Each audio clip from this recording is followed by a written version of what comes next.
اهلا بكم في حلقه جديده وحلقات حصاد الاسبوع. حلقه الاسبوع ده الجوله الثانيه من كل الدوريات. طبعا ما كانش فيها حاجات كتير، لكن كان فيها ماتشات مهمه وماتشات كان فيها كلام زي ماتش ليفربول وماتش بورموث وطبعا مانشستر يونايتد وتوتنهام، وده اللي هيكون الكلام عليه اكتر. يعني جاي النهارده بصراحه اتكلم اكتر عن مانشستر يونايتد بان ده كانت اكبر حاجه في هذا الاسبوع، فاقدر اتكلم واشرح وافهم، فاقدر اتكلم عن الموضوع بتوسع اكتر شويه، لان انا بصراحه زهقت. وانا زهقت وزهقت من كل حاجه، وزهقت بقى ايه كل ما حد تشجع مين مانشستر يونايتد سبعه. ما انا مش هفضل طول عمري بالسبعه، بعدين ما في انديه كتير جا فيها جوان كتير. طبيعي ان مانشستر كانت في فتره من زمان جدا وهم ما يعملوش اي حاجه، فالدنيا بتبقى واحده واحده، مشروع واحده واحده. لكن اللي حصل في ماتش توتنهام لا، دي كارثه ودي حاجه غريبه. ان الفرقه اللي كانت في البري سيزون كله كان بيقول لك الفرقه دي هتعمل شغل تاني، دلوقتي الفرقه دي اسوأ من السنه اللي فاتت. فقبل ما نبتدي متنساش تعمل لايك سبسكرايب ولا بينا.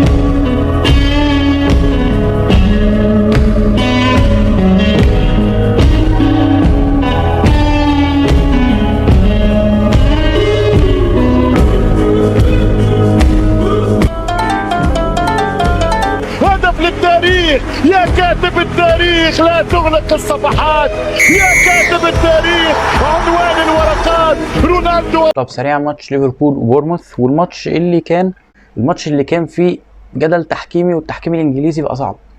التحكيم الانجليزي بقى صعب، وده هنجيله في ماتشات كتير قدام. يعني كان في ماتش وولفز كان فيه مشكله، كان في ماتش تاني في الدوري الانجليزي مش فاكر كان مين كان فيه مشكله تحكيميه، وماتش ليفربول وماتش تاني مانشستر يونايتد وتوتنهام. ده غير طبعا الكوارث اللي في باقي الدوريات زي الدوري الاسباني مثلا. فده التحكيم كله، لا التحكيم الانجليزي سيء. التحكيم دلوقتي في العالم كله بقى وحش، مش عارف ليه. احنا كنا السنه اللي فاتت بنقعد نقلس على الدوري المصري وما فيش تحكمه، بص بره دلوقتي ولا بره ولا جوه، يعني الاتنين زفت. التحكيم بقى زفت خالص، فمش فاهم انا الصراحه فكره الاوفسايد الجديد اللي محدش فاهم هو اتطبق ولا متطبقش، هو بيتعمل، فمحدش فاهم اي حاجه في الليله دي.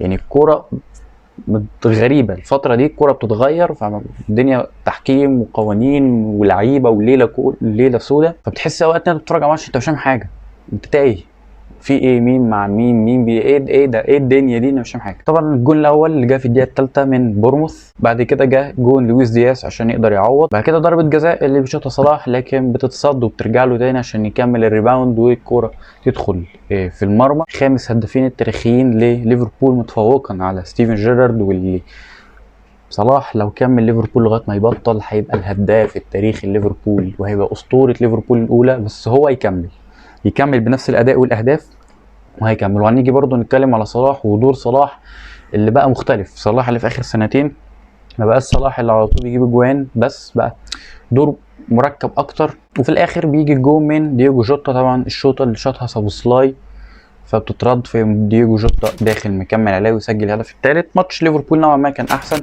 اداؤه كويس شويه، برضو فرقه زي بورموث فلازم بيطلعوا اللي عندهم، ففرقه كانت بتلعب كويس ادائها نوعا ما. ماك اليستر وسابوسلاي اللي كانوا عاملين اداء كويس في الملعب، بالذات سابوسلاي.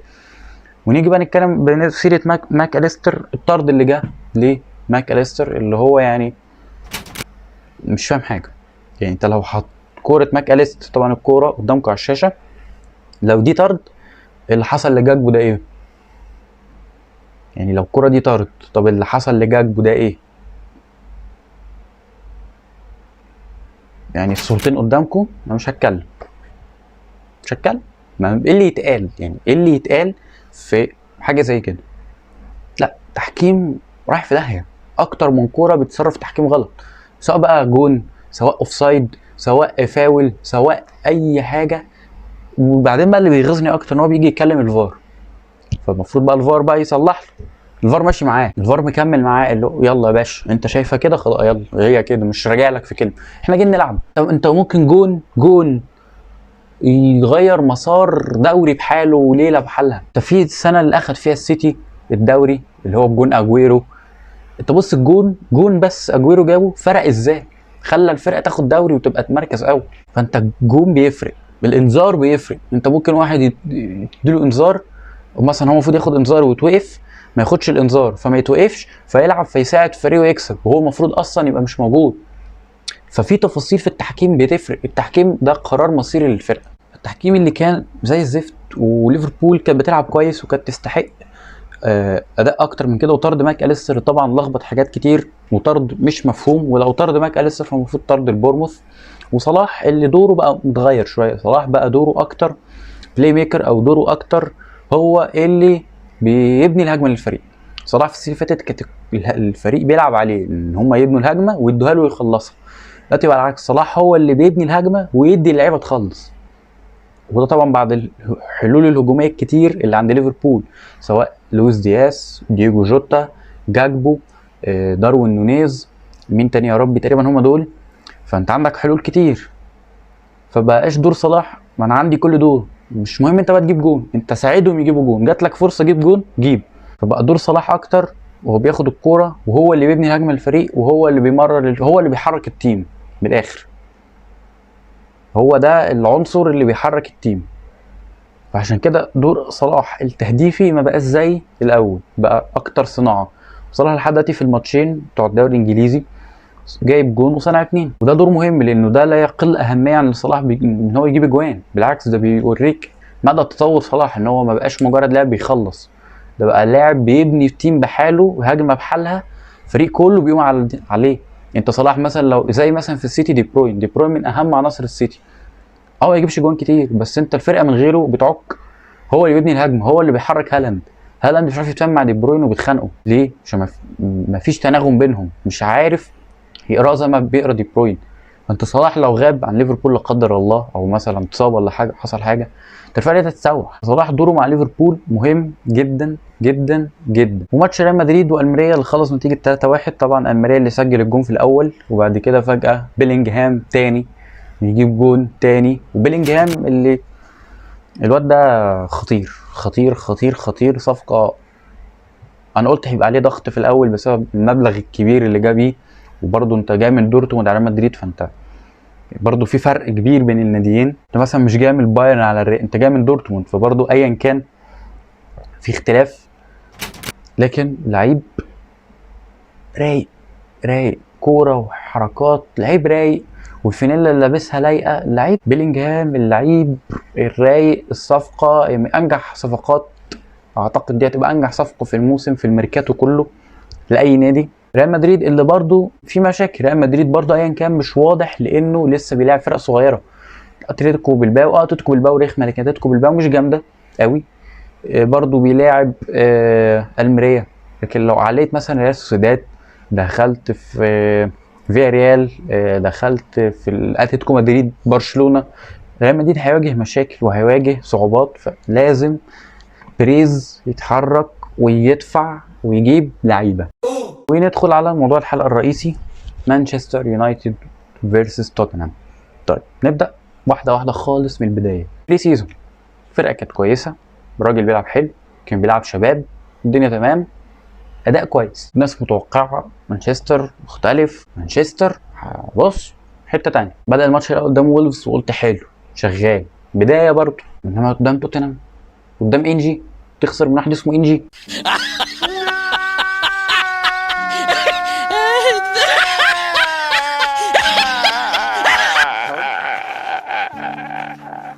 مش يعني بص التشكيله، بيلعب بأونانا، لوك شو، مارتينيز، فاران، بيساكا، كازيميرو، جرناتشو، ميسون ماونت، برونو، انتوني، راشفورد. هي نفس الخطه لعب بيها، هي الخطه اللي لعب بيها اخر ماتشين او اخر ماتش في البري سيزون، هي اللي بدأ بيها في الدوري قدام وولفز. نفس الفكره واللعيبه وبتاخد. وحتى طلعت في الحلقه اللي فاتت وقلت في لعب اداء ما كانش حلو زي ميسون ماونت وجرناتشو. النهارده جرناتشو برضو كان من احسن لعيبه مانشستر. ميسون ماونت برضو ما كانش قوي بس شغال. بدأت الشوط الاول ضغط ضغط ضغط ضغط ضغط، انا قلت لازم في جون هيجي. برونو بيضيع كوره قدام الجون بطريقه غريبه، راشفورد بيضيع كوره غريبه، كازيميرو بيضيع كوره غريبه، في كوره تانية ضاعت مش فاكر من مين يا ربي، غريب. بيبني الهجمه حلو، يجوا يفنشوا مفيش، وانتوني يوم مكمل تيجي في العرض مفيش فينش، الفينش مش جاي. بيبني الهجمه ومسيطر ومستحوذ واخد كل حاجه، جيب جون ما بجيبش. فكان طبيعي تيجي في الشوط الثاني انت ما جيتش، انت لسه في غرفه خلع الملابس، نزل عليك توتنهام تك تك تك هوب، اول جون في اول 3 دقايق من الشوط، انت رحت خلاص، انت الماتش فلت منك. انت من اول ما نزلت وابتديت تعك انت الماتش راح منك. هو جا فيك الجون، انت ردد سنترت، رحت عملت هجمه، انتوني جابها في العارضه، بس كده انا قلت الماتش راح. انا حتى قفلت الماتش بعدها. اول ما كوره انتوني جت في العارضه انا قفلت الماتش. خلاص الماتش راح منهم.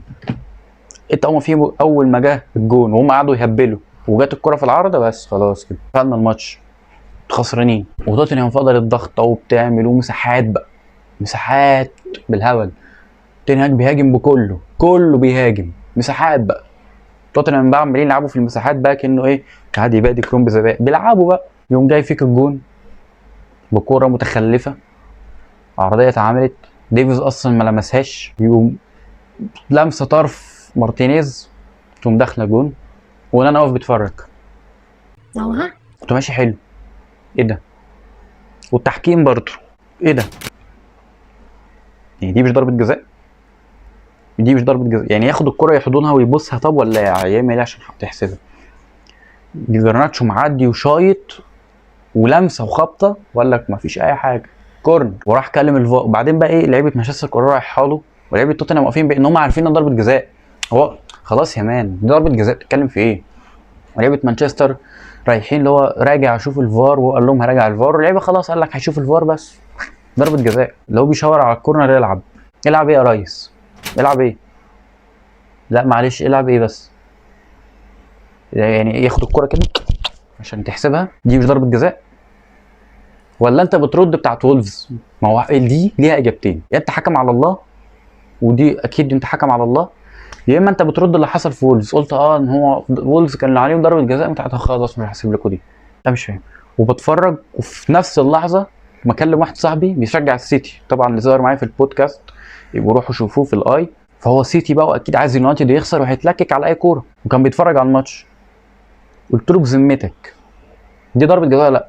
قال لي وش ضربه جزاء، وش ده حاضن الكوره، جرناتشو شايطها فيه، هو معرفش، انا مش عارف يعني، جرناتشو شايطها وهو عامل ايده كده. فالتحكيم لازم يشوفوا حل، الموضوع صعب. انت ضربه الجزاء دي لو كانت جت الماتش ده كان هيتغير، لو كانت ضربه الجزاء دي اتحسبت وجت انت مش هتخسر، بس هي ما جاتش مع غلطات تحكيميه، اللعيبه فلت منها الماتش، خلاص راح الماتش ده راح. وتنهاج مطلوب منه يهدي اللعيبه بتنزل بباور وحماسه غير طبيعيه، تبدا اول نص ساعه بعد كده بتموت، ما بتقدرش، او بتحسوا بقى خلاص الماتش راح منهم. يا جدعان انتوا لسه في اول نص ساعه، فلازم يهدي اللعيبه، خلوا عندكم حماس بس طول 90 دقيقه، مش اول نص ساعه بعد كده تقول لي خلاص بقى وبتاع بقى. فلازم تنهاج يقعد جدعان واحده واحده بالراحه، ويحاول يظبط الفينش مع كله. انت مثلا مش عشان راشفورد المهاجم فده لازم يظبط الفينش، ده تتدربوا على الفينش، او مثلا انتوني ولا سانشو ولا جرناتشو ولا اي حد، انت كل اللعيبه دي لازم تظبطها على الفينش. برونو النهارده جات له الكره بالدماغ قدام الحارس لعبها فوق. تنهاج محتاج يراجع نفسه، يظبط نفسه، يشوف ايه الغلطات اللي بيعملها، محتاج مدافع يهدي اللعيبه، يركز، يقرا الجيم صح، ما يتوترش. مش معنى ان انت اول نص ساعه ما جبتش جون يبقى الماتش راح، واحده واحده، ما يفتحش الخطوط بالغباء اللي هو بيعمله، واخد الملعب بالعرض. طب اللي في النص ده يعني مارتينيز وفاران بيسلموا على بعض من الخط هنا للخط هنا. بس هي دي كانت الحلقه، حلقه بسيطه حصاد الاسبوع، طبعا ما كانش فيها حاجات كتير، لكن كان الموضوع الاساسي هو مانشستر، وهي الحلقه عشان مانشستر، وانا استغليت الحقيقه الموضوع ده. بس عجبتك تعمل لايك، سبسكرايب، وسلام.